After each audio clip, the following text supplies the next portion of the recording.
They have very individualized profiles on people that in part have been produced by AI and some of these big data mining firms that work for intelligence agencies like Palantir. And the goal of that is to basically, the military and all of these groups, knowing we know that they've invested millions of dollars in building essentially bot armies that are used to conduct influence operations. And we know they also do that against the domestic populace. And that, this was legalized under the Obama era. They lifted the domestic propaganda ban and all of these other things with the NDAA, or one of the NDAAs in the Obama era. And all of that can be pointed at the U.S. populace domestically for the purpose of advancing, what these guys say is in the U.S.'s national interest, but increasingly it's in, either the deep state or the power elite's best interest. The past few years have given a whole different meaning to the phrase conspiracy theory. Now more than ever, it is clear that there are concerted efforts to continue to string us along while the so-called global elites achieve some very sinister plans so that they can stay in power. And whenever someone calls out their BS, they conveniently slap on the conspiracy theory label. But how many of the things we've been led to believe are so different from the actual reality, with the hundreds of millions of dollars that go into their grand propaganda efforts? It's becoming increasingly difficult to differentiate actual reality from blatant propaganda. Yet experts believe it's about to become even more difficult with the increasing popularity of artificial intelligence.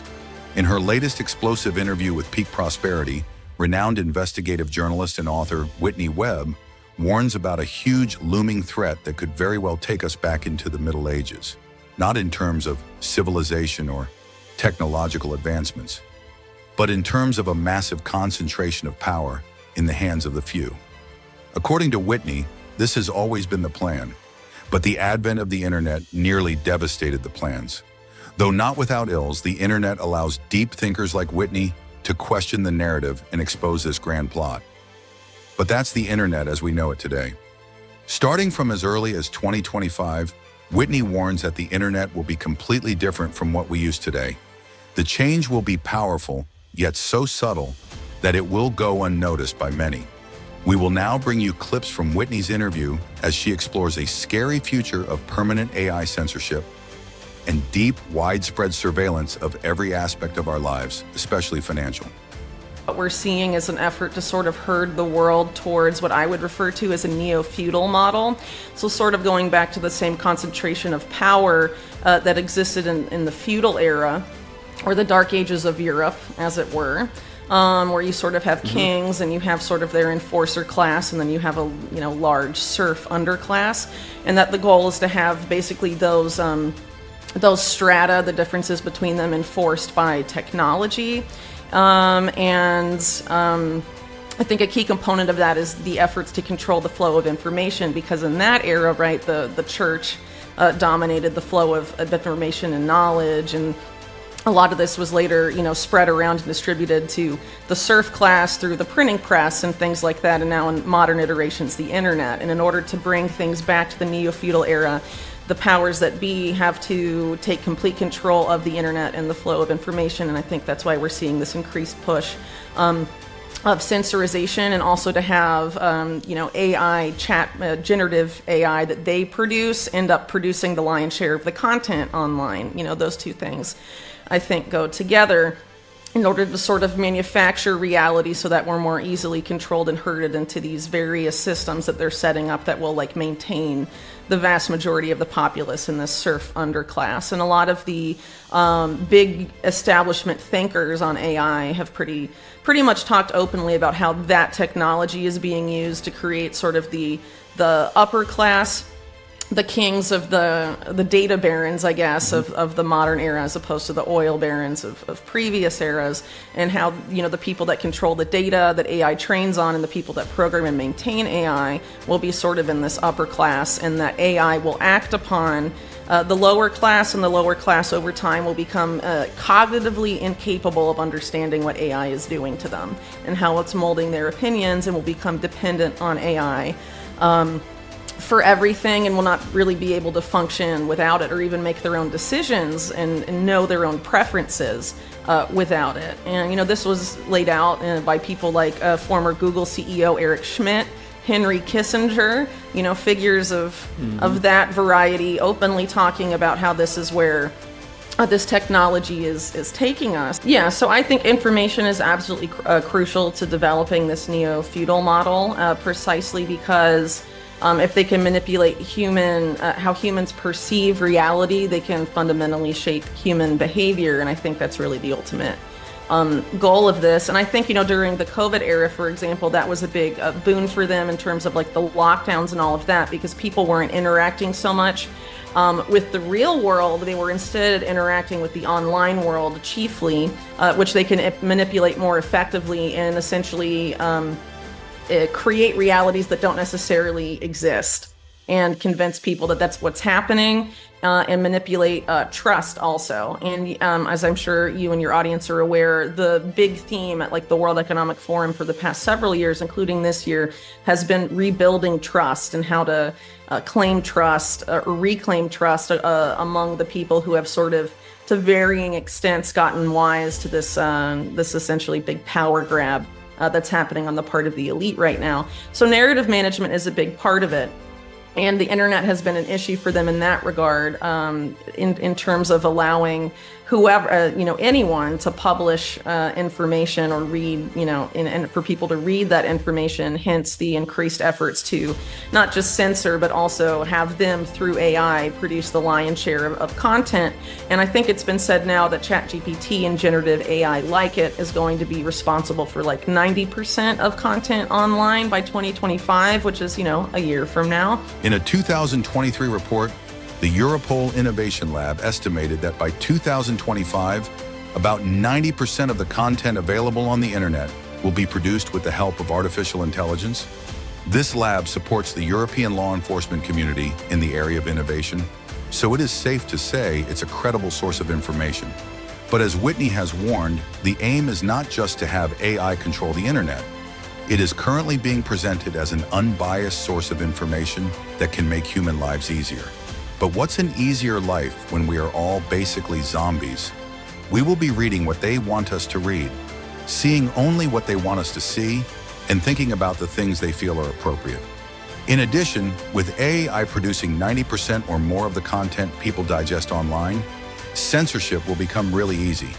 So even if anyone has a dissenting opinion, they will be instantly censored, surveilled, and harassed. Yet Whitney says this is only a small portion of what's coming. The aim is the complete subjugation of the human race and consolidation of all forms of power. And then the other factor here in terms of the AI era in which we are stepping into is the potential for AI-generated people to say things they didn't actually say, or for events, through this whole deep fake thing, to suggest that, certain realities exist when in fact they do not, which is, a whole different layer to all of this, for sure. Yeah. And I'm sure is going to be very heavily weaponized, which is again why I think it's important for people to engage just as much in offline discourse as online discourse, just because if you are purely online and they are taking increased control of the virtual world, you're going to increasingly receive data and information that they are manipulating for their purposes. And I think right now we're seeing more of that than we truly ever have. Being offline and engaging with people and seeing how things really are outside of the online world, I think is more important than it's ever been. They have very individualized profiles on people that in part have been produced by AI and some of these big data mining firms that work for intelligence agencies like Palantir. And the goal of that is to basically, the military and all of these groups, we know that they've invested millions of dollars in building essentially bot armies that are used to conduct influence operations. And we know they also do that against the domestic populace.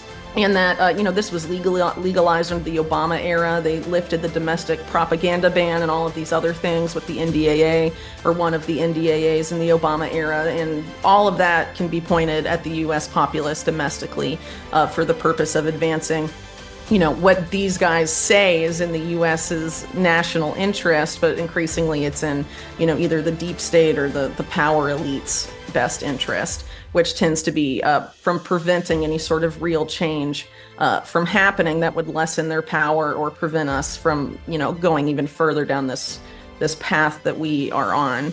So, I definitely think it's, open season for psyops in a way it never has been. And, what I worry too, in this particular sphere is that there's an increased effort because of their efforts to regain trust. What they're seeking to do is sort of to co-opt or use or lend people that don't deserve it anti-establishment clout so that they can essentially act like they're going to deliver the change that people want. But they'll be delivering the same policies that their political bases are against, whether that's digital ID or programmable surveillable money or things of that nature, while claiming that they're against those things. As an example, with like central bank digital currencies, there's also a dual effort by commercial banks to issue commercial bank digital currencies, which are also CBDCs under the names of deposit tokens or bank issued stable coins. And so, maybe figures like Trump and Ron DeSantis and some of these other figures have, said, if we're elected or in power, there will be no central bank digital currency. But are they against, JP Morgan issuing, deposit tokens or stable coins that are just as programmable and surveillable as what, the central bank could issue? And is that really any better for prosperity and liberty of Americans? Is it better to be surveilled by Wall Street and have them program your money than it is to have the Fed? Quite frankly not, especially when you consider that people like Jamie Dimon, for example, have come out on record saying they think private property should be seized in order to meet, UN climate goals and things of that nature. It's really ultimately the same thing at the end of the day. And so I think we're going to see, various efforts to try and herd people into the same system. But in order to have that happen, they have to convince people that the initiatives they're supporting are actually against this control grid to an extent, by giving it different names and different appearances, but ultimately it's fundamentally the same.